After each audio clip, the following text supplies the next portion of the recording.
Hey, it's your boy AJ back with another freaking video, and today I'm here with an All Queens Men review. Welcome back, okay? Now, girl, I'm so excited to be reviewing this. I'm gonna be reviewing episodes 9 and 10. Now, usually I review both of the episodes that BET Plus drops at once, but if you guys want me to break it up and do one episode a video, just drop both videos at the same time on the same day, but you want them separated, tell me. But I will continue to just do them in bulk, like I'm about to do it now and like I have been doing in the past. Now, I'm so excited to be back doing this review. Definitely scripted TV. Y'all know, if you don't know, I review a lot of reality TV, a lot of Zeus shows, but I'm happy to be back reviewing some scripted TV and also a damn BET Plus show, because I absolutely love BET Plus. BET Plus, if you're watching me, girl, shout out to y'all. Love y'all over there. Give me a sponsorship, okay? I don't know what I want to be sponsored. Just give me, girl, call me. Or send me some merch. Send me a pillow, bitch. Send me something. Send me something. Love y'all over there. I love Miss Pat Show. Love the All Queens Men. I love it. Any which way. Now, before I get into today's review, we do have a very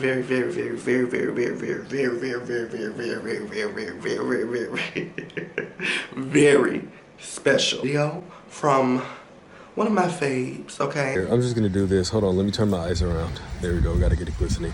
Let's just do this. Don't edit any of this out. Let all this play, okay? I forgot what I was gonna say. But thanks everybody, and make sure you guys watch Jalen's reviews. They're really great. All right, bye. Shout out to Rayan, okay? Shout out to Rayan. Shout out to Marquis, my damn Gemini twin. But, girl, let's get on into the damn review. Let's get on into the review. I don't want to hold y'all too much. I've got both of the episodes to review.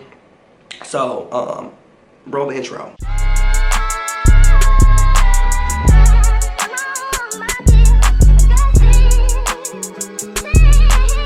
Now, this season opens up where, of course, last season closed at. And last season, if you for a refresher and a reminder, honey, it ended with Rayan standing on business, all right? Rayan had took trouble, and also the little, you know, the other buff, skinny, the Kevin Hart man, that one. Okay, so they all gathered up. They were going to go over to Candy's house because, you know, Candy had took advantage of Rayan, and also Candy's husband had took advantage of Rayan. So they was going to go over there and put Candy and her damn husband in their damn place, and also they was gonna steal from their damn place, okay? So that is where the last episode ended, or the last season ended, of course with some more drama too. That's how they decided to open up this beginning season episode. So we have Candy on the damn ground. If I'm not getting everybody's name right, hopefully I get it right eventually. I'm horrible with names, but I think that's what I think that's her name. Mind you, I've been watching since damn episode 1, season 1. I still don't know everybody's name. I just know the main girls. Shout out to y'all. But Kitty is on this damn ground, honey, and they tell her, open up the safe, bitch. Open up the safe. Now, she does get the safe open, and in this safe, it looks like it's jewelry galore.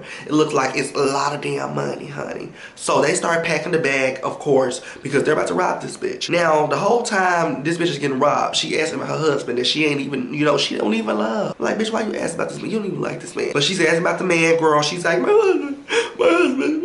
husband. Girl, your husband is downstairs getting his ass handed to him, okay? Because y'all done took somebody else's ass. So now your husband ass got took, okay? So they play the damn intro. Know them in the play with me, you know what, get it started. Girl, they getting it started, bitch. It's getting started for real. They going up and they ain't playing, okay? So the intro plays. After the intro, we have Rayan still downstairs whooping this man's ass. Now, we've been waiting 4 or 5 months for the new season to begin. And Rayan been whooping this man's ass 4 to 5 months. Baby, the white man is still getting his ass handed to him, but Trouble and look, Kevin Hart, you know, walking in on Rayan, girl, and telling him, like, look here, it's time to go. We got everything we need to go. We need to go. So they dip on out. Now, after that, it cuts to the scene with Madam. So Madam is boo the fuck on. She's boo-hooing. She walks in and she sees her father dead. He killed my father.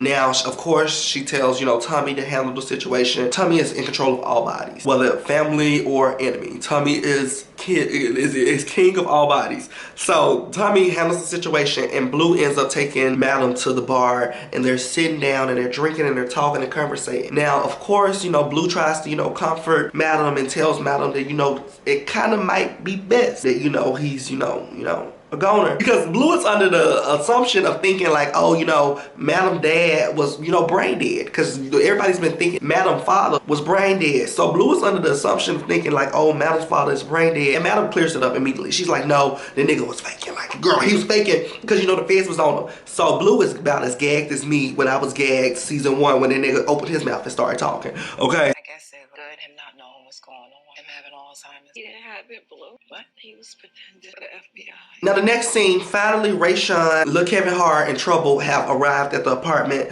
to, you know, do a debrief. Now before they can even get the debriefing, girl, Rayshawn is already rethinking every damn decision he done made, okay? He's sitting there traumatized like he need to talk to Oprah Winfrey, Dr. Phil. Now they tell Rayshawn, like, look here, go shower, cause he got blood all over him. Like, who the fuck, don't sit on my shit. I think that was actually Rayshawn's house. Even if it's your house, don't sit on your shit with all that blood. Like, go shower. So they end up ushering him to the shower, and that's when Lil Kevin Hart and Trouble end up having this conversation of like, look here, we have way more money than we thought that bitch had. Like, what are we gonna do? So they end up coming to an agreement like, look here, we took a lot of more money than Rayshawn thought we was gonna make, but we're still just gonna give Rayshawn $100,000, which is so damn wrong because he brought y'all into this plan. He should be getting the uppercut of the most of whatever is going on. But as the conversation gets longer and more drawn out, they realize like, we don't hear anything going on in the restroom. Like, what's going on in the restroom?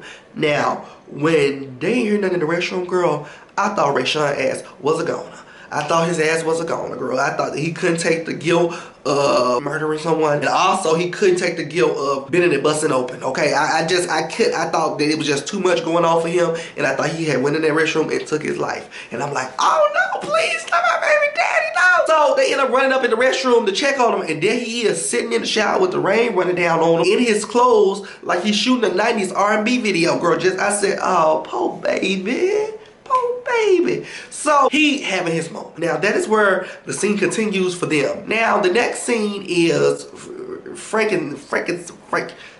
somebody. Like I said, bear with me. I don't know everybody's name, but I know he got some good skin. He Latino and fine, and he danced at the club. That one. Now he's laying in bed trying to get his beauty rest because he's a beautiful person and he needs his beauty rest. He's laying in bed getting his beauty rest, and his laptop gets hacked. Okay, it get hacked and it wakes him up. Now the hacker is communicating with him via text thread on the MacBook, and the hacker tells him like, look here, madam has set you up. She drugged your girlfriend, she brought your girlfriend into the bed, and she brought people up to end to murder your girlfriend, also put your prints all over the gun so to fall on you if you step out of line. I forgot madam did that, but I seen it with my own eyes, girl. So the hacker is letting the chopper say, girl, and telling all this business. Now of course, you know, Fakiko Frappe, him, of course, you know, he acting like he don't care. He's like, no, who are you? Now the hacker says, you know, you hacked me and I hacked you. I wish I could remember who the fuck Frappuccino hacked. I don't remember who the hell he had, because who was hacking him currently right now and telling him all this information? They even go forward to play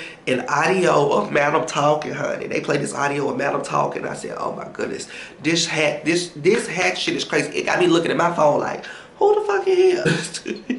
Now, they even go forward to send Frappuccino a picture of him, and they said, like, you love to jack off. And I was like, oh my goodness, this is so crazy. Like, I was gagging. Now, after that, girl, I guess that was the straw that broke the camel's back, because Frappuccino ended up taking his damn phone and ran to the damn restroom and threw it in the damn toilet. Now, that's a big ass phone, and that's a little ass hole for that toilet. Phone spin around a couple times and it was still there. Girl, that's how the scene ended. Now the next scene after old boy throws his phone down in the toilet is Officer Davis back at the station. Now she has been summoned by her colleague and supervisor to answer a round of questioning. Okay, they want to know, look here, we've been through your emails and we found these videos of Madam tearing the city down. Now, why haven't we been got this? Now, Officer Davis knows nothing about these damn videos because she's been clearly set up. Okay, she knows a little something, but she don't know nothing about them damn videos. So, Officer Davis is fairly confused. Officer Davis is sticking to her story and saying she don't know what the hell is going on and how these videos got there. And out of nowhere, in comes the damn spy. The white officer spy, you know, the white nigga that was stripping. So, in comes him, girl. Now, you know he's supposed to be dead 40 episodes ago, but he comes walking on in. He comes walking in while Officer Davis is still, you know, saying she don't know what's going on. Now he's like, play the video, play the video, play the video. Show her. And I'm thinking like, what else do they have to play? Like, damn. And girl, they end up playing the video, and there go Officer Davis getting docked up. Okay, getting dicked down. I mean, Doc is 20 feet deep in this bitch, okay? And I literally forgot that Doc had dug her out. I had forgot he dug her out. They dug her out well. They got Doc's booty cheeks all over the screen. I said, come on, Doc, digger, digger, digger. But after they played the video of her getting dug out, she still like, I was getting my rocks beat off. They don't mean that I'm working with Madam. Now, they end up letting her go. They end up letting Officer Davis go. The white officer cop is kind of angry. He's like, we can't book her. And the woman's like, no, we don't have enough to book her. Her screwing a scripper is, it's not much. So, after Officer Davis leaves on out and she's headed home, I guess, for the day, girl.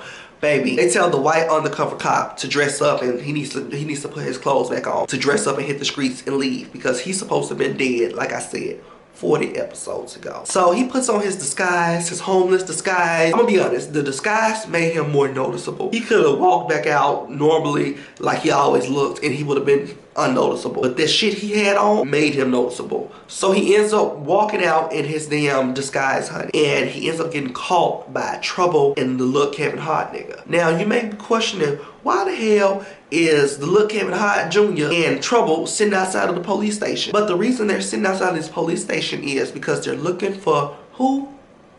Rayan. Rayan is MIA, girl. He done took this man's life and they can't find him. They cannot find him. They don't know if Rayan is headed to Mexico or if Rayan is turning himself in. So the first stop, they want to go look around the police station to make sure they didn't see Rayan. So that's how they end up catching the white officer tipping out in his costume, girl, when he's supposed to be dead. So Trouble is gagging. I'm gagging too because I know it's about to be some shit, because Dime ended up seeing the white officer playing dead in the car a couple days ago. Now they didn't call his ass walking. Like right after Dime had seen him dead. This is crazy. Now they end up flipping back over to Madam's house, and Madam is getting dressed and telling Blue and Tommy that she wants to go over to the nursing home, because the nursing home is supposed to have let her know that something was going on, because why is my father dead? Like, why is my father dead? So Madam's about to go stand on some business, and Madam tells them like, okay, let's get ready because we're gonna go over to the nursing home. Now after that scene, we have Dime collecting the music from the boys, and in comes Big Willie D. Now he's a cute boy, he's really annoying, and I can't believe that he's an undercover cop that's just doing it for me. He comes in and he's saying, you didn't tell Madam, you didn't tell Madam, did you? You didn't tell Madam, because he had that dead body in the trunk, okay? She is totally ignoring him. Dime does not want to talk to this man that had a dead body in his truck at all. She's like, all of you niggas are weird. Amp killing niggas, you killing niggas. This is crazy. This is unacceptable. So she don't want to talk to him. And I think Babyface ends up comes in and like reiterates, like, move away. Babyface ends up giving Dime the music. And then we have Amp. Amp storm in, girl. Now Amp been mad since episode 1, season 1. He been mad for forever. No, for real. He been mad for a long time, girl. Him and Dime are having this exchange back and forth. Of course, Amp is lifting that fucking lip up. I hate when he lift that lip up like, oh my goodness, sir, I'm not taking you serious. But Amp looks good, okay? He does look good. Now, the next scene, Madam is marching through the nursing home, okay? She's dressed up in her doilies fashion, and she's marching through the nursing home, and she ends up going to the nursing station with a staff member up there. She says, hey, is the person that was here last night watching over my father, are they here yet?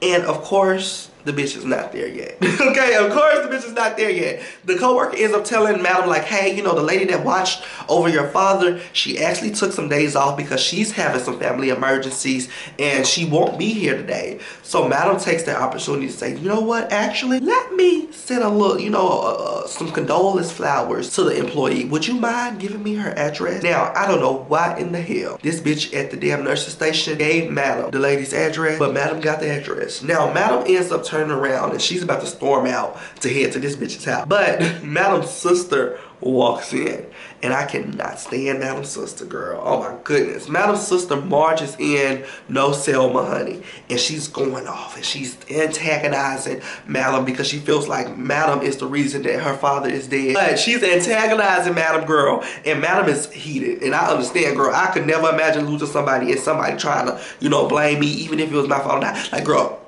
wrap it up. So Madam ends up getting into this big back and forth with her sister, honey, and Madam, as kind as Madam is, Madam ends up walking off, but then walking back because it's like, bitch, wait a minute, who are you talking to like that? And Madam is going back and forth, and things are getting heated with her sister and the staff member, the address giver, okay? The staff member behind is like, do I need to call the police? And Madam looks at her and says, no, but you may need to call an ambulance.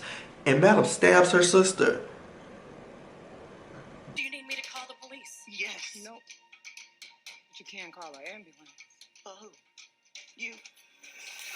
That's it. That's all, girl. That's how that first episode. That's how episode 9 ended, girl. Y'all ready to get to episode 10? This shit is crazy. This shit is crazy. This episode opens up with Madam standing over her sister with her motherfucking knife in this neck. Madam got this knife in her sister's neck. I'm sitting there gagging. I'm speechless, and I cannot breathe, and I'm pretty sure her sister can't breathe either. So, of course, security run up, and security is trying to, you know, help the best way they can. I can't remember who fired on security ass. Blue's fired on security ass. Security ends up running the opposite way. But after that scene, honey, they are in the car. Madam in the car is Blue and it's Tommy. They're all riding in the car. And of course, ring-a-ding-ding, we have Detective or Officer Davis calling. So she's calling for Madam's help. She's telling Madam, like, look here, they're on to you. They got videos of this, they got videos of that. I'm pretty sure they got our phone records. This is a burner phone I'm calling you on now. They're gonna find this phone eventually. Hey, meet me at this location. We need to talk about certain things. Now, of course, Madam she's kind of resistant. She's not really interested on meeting up with this woman because she's, you know, she's still hesitant on if Officer Davis is trying to get in and expose Madam or get in and work with Madam. So, Madam is still, you know, she's still standoffish.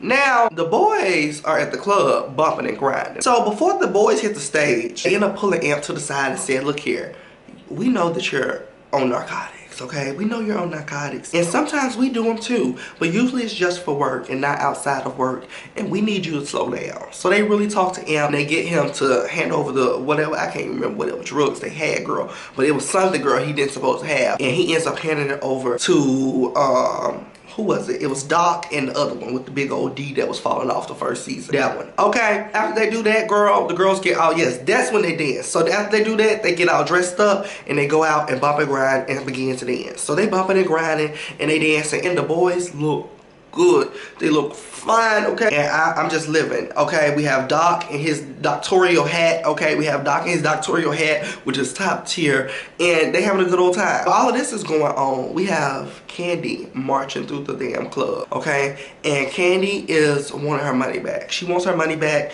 because she knows the dancers came up there and robbed her and almost murdered her husband. Her husband is in the hospital. They don't know if the husband's gonna live or KO. So Candy is there looking for her damn money. She ends up asking and requesting a private dance from Trouble and Kevin Hart Jr.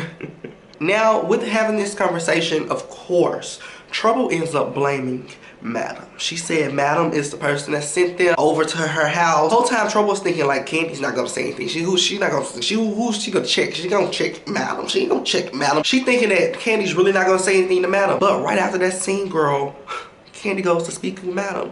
She ends up pulling Madam to the back and they're having this conversation. And Madam ends up telling her like, girl, I didn't have nothing to do with that. But if you touch my dancers, it might be an issue. I don't know what the fuck you talking about right now, but I am not in the mood for shit tonight. I'm not. Do I need to spell it out for you? So, with all of that going on, Trouble figures out, like, look here, I gotta save my behind. If she does talk to Candy, we gotta at least still try to be on Madam's good side. So let's try to get to talk to Madam and tell her that we seen that officer that's supposed to have been dead 40 years ago, very much alive and walking. So, Trouble is marching over to talk to Madam, and of course we have Tommy in front of the door, securing. So Tommy is like, you know, she's not speaking to anybody right now. She's not speaking to anybody right now. And of course Trouble was like, no, come on, for real, I gotta talk to her about something. And he's like, well, leave a message. And Trouble ends up eventually just telling him like, look here, we seen the cop that's supposed to be dead marching around playing homeless. And of course Tommy is not believing it. Tommy is not believing it, girl. So Trouble ends up telling Tommy like, look here, I'm for real, I'm not lying. Even Kevin Hart Jr. seen it. So they end up bringing Kevin Hart Jr. over. And he's like, yeah, I seen that man very much alive and walking. And Tommy is furious. Tommy is heated. Also, I want to say everybody acting has stepped it up a notch. Everybody acting is getting so much better from season 1, and I absolutely live. But Tommy is irritated and heated, okay?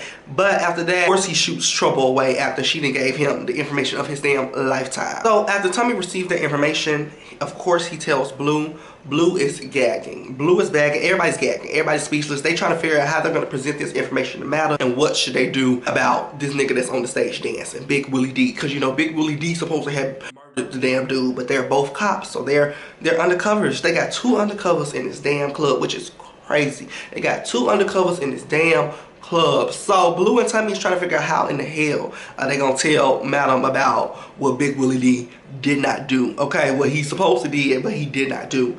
And Big Willie D is on stage bumping and grinding. And he done got him some coochie early in the episode. He having a good old time and don't know what the hell is about to hit him. Don't even know what's about to hit him. So after that, a scene between Amp and Diamond happened.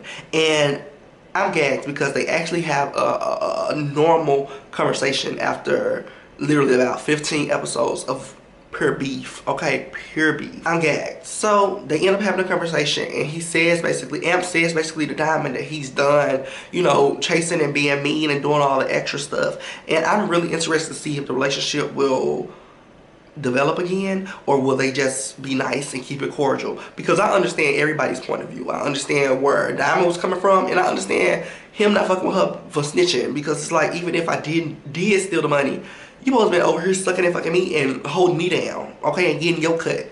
But he didn't steal the money, okay? But that conversation is had. I absolutely want to bring it up because I absolutely live that they're able to come to amends finally. Now, this next scene, gag worthy, okay? Madam has finally arrived to the nursing staff's house. You remember when she went and got the address from the lady at the desk? She's finally reached the nurse's residence. So she comes in, guns a-blazing, no jokes about that. Like, no pun intended, no jokes about it either, girl. She comes in, guns a-blazing. Now, this woman is gagged. She's gagged because how did Madam get in her house? How did Madam even get to her house? How did she get in the house? We don't know. So the woman is gagged and she begins to take off running as Madam is firing off her gun. So the lady ends up running into this room, and in the room is Madam Daddy. Hey. What the fuck? Hey. This nigga done pulled a Michael Jackson. I'm gagging. I cannot wait to see what happens next week. I literally have to wait for 4 or 7 days because I watched immediately as soon as it came out. But I hope you guys enjoyed this review. I love y'all so much. Make sure you guys like, comment, subscribe. And like I said, do y'all want me to break each episode down individually on individual episodes, or would you like me to continue putting both episodes together like I did in this one video? Thank you so much for watching. Thank you so much for liking. Thank you so much for commenting, because I know you're going to do all of those. And also, thank you so much for subscribing, darling, because you need to subscribe if you ain't subscribed. But I'll definitely see y'all in a different video. Click around on some other content. But if you're just going to wait around for All Queens Men review, I guess I'll see you next week, girl. But bye.